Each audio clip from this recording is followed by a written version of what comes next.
Gaya manajemen konflik. Kelompok 7 Laurencia Mutiara Salvi Ravina Angel Patricia Lindi Maria Blandina Iju William Morgan Rishi Bintang Pagian. Topik pertama yaitu gaya manajemen konflik. Topik kedua yaitu kasus pelecehan seksual. Topik pertama, gaya manajemen konflik. Menurut beberapa ahli, beberapa gaya atau model yang digunakan dalam manajemen konflik adalah sebagai berikut. Yang pertama, gaya integrasi.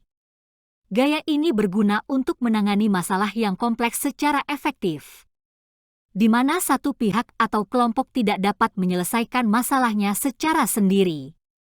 Gaya ini juga bermanfaat untuk keterampilan, informasi dan sumber daya lain yang dimiliki oleh berbagai pihak dalam mendefinisikan masalah dan merumuskan solusi alternatifnya yang efektif.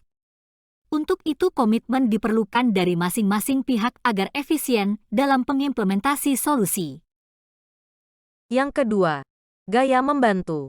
Gaya ini berguna ketika suatu pihak tidak terbiasa dengan isu-isu yang terlibat dalam suatu konflik, atau pihak lain yang benar dan masalah itu jauh lebih penting bagi pihak lain.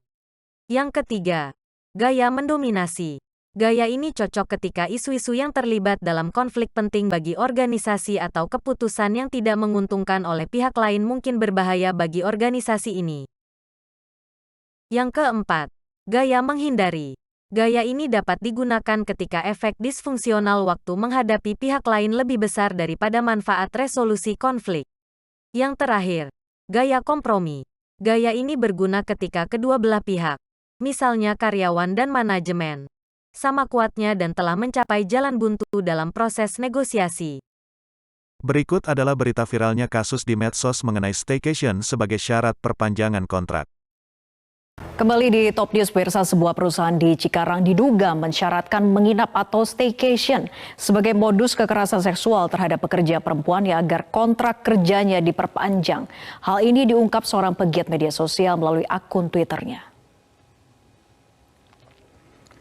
Kasus ini diungkap oleh John Sitorus melalui akun Twitter pribadinya @miduk17. John menyebut salah satu perusahaan yang diduga di Cikarang mensyaratkan pekerja perempuannya untuk staycation atau liburan menginap di hotel bila ingin memperpanjang kontrak.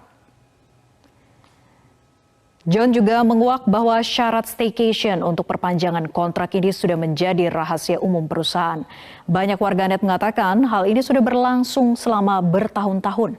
Sementara itu Dinas Ketenagakerjaan menyatakan sudah berkoordinasi dengan kepolisian dan Dinas Pemberdayaan Perempuan untuk menyelidiki kebenaran informasi yang menghebohkan jagat maya ini.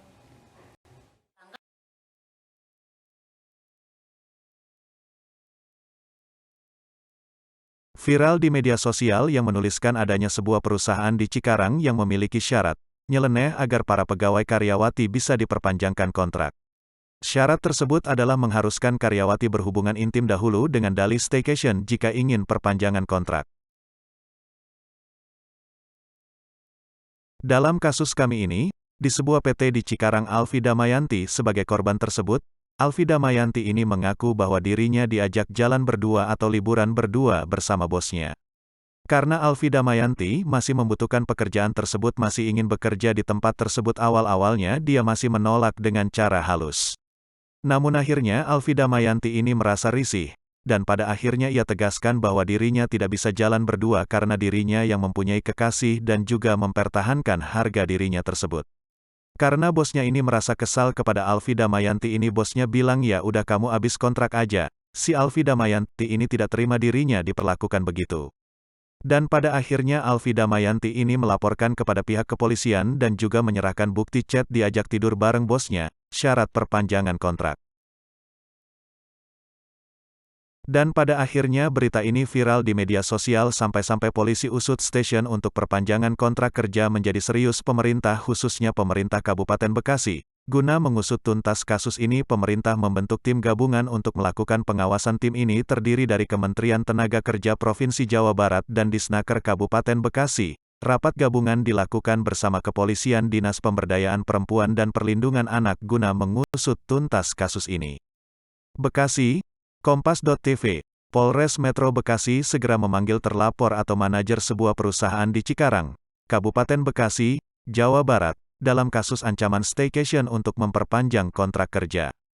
Polisi menyatakan sudah menerima laporan dari korban.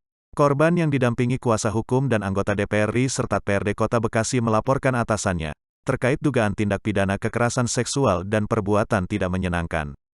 Menurut kuasa hukum korban, terlapor dilaporkan lantaran kerap mengajak korban untuk berduaan di suatu tempat sebagai syarat perpanjang kontrak kerjanya. Soal laporan kasus dugaan kekerasan seksual ini, polisi menyatakan segera memanggil terlapor untuk dimintai keterangan.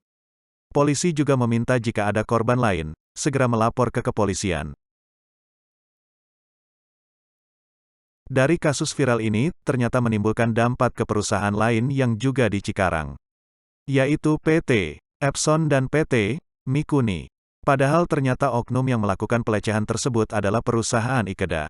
Oleh karena itu, PT Epson dan PT Mikuni yang tidak tahu apa-apa lantas melakukan klarifikasi untuk membersihkan namanya.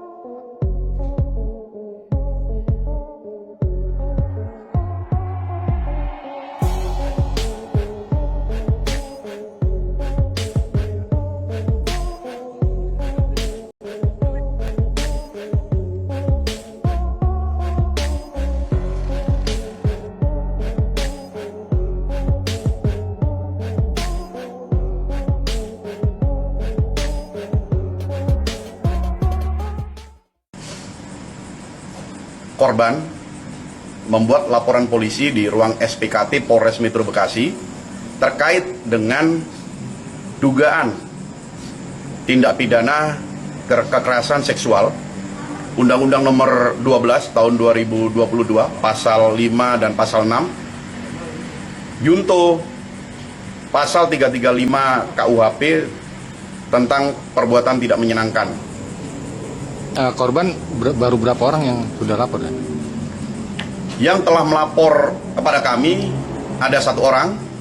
Jadi untuk tindak lanjut daripada laporan polisi ini, kami akan melakukan pemanggilan atau mengundang klarifikasi terkait kasus yang dilaporkan oleh pelapor atau korban kepada kami.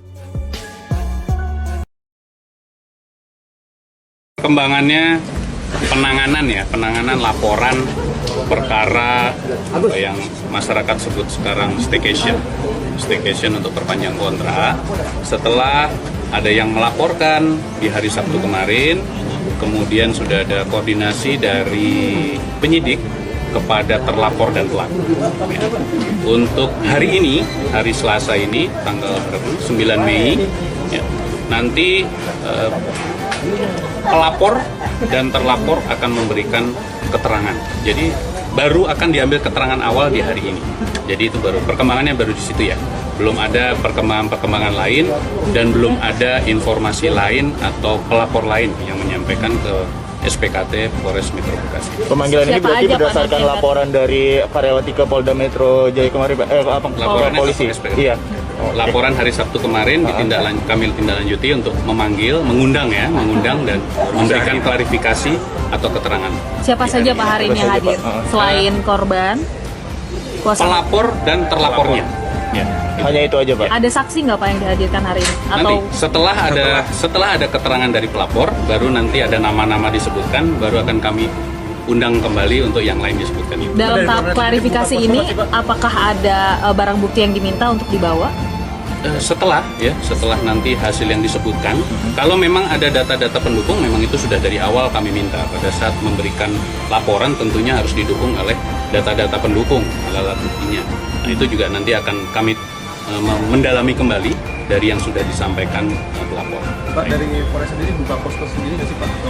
Kita hanya bukan posko ya, hanya pengaduan langsung saja, silahkan lapor ya.